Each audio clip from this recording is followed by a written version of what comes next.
சொல்லிக்கிட்டு இரு. லியானா உன்னை அம்மா கூப்பிட்டாங்க, வா போலாம். ஓ அம்மா கூப்பிட்டாங்களா?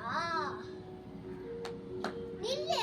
உங்க அம்மா எல்லாம் கூப்பிடல, வேற யாரும் கூப்பிட்டா போக கூடாது. அப்ப என்ன பண்ணணும்?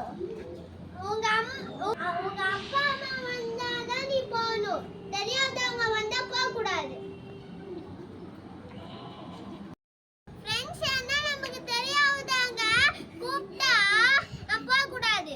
உடனே உங்க அம்மா அப்பா கிட்ட சொல்லிடணும். என் அன்பிற்குரியவர்களே, நம் குழந்தைகள்தான் நமது செல்வம். அவர்களது புன்னகையை காப்பது நமது கடமை. எனவே நாம் இன்று ஒரு உறுதிமொழியை ஏற்போம். நம் குழந்தைகளுக்கு சிறு வயது முதலே சரி எது தவறு எது என்பதை கற்பித்து நாளைய சமுதாயத்தை ஒரு உறுதியான பாதுகாப்பான சமுதாயமாக மாற்றுவோம். Bye friends.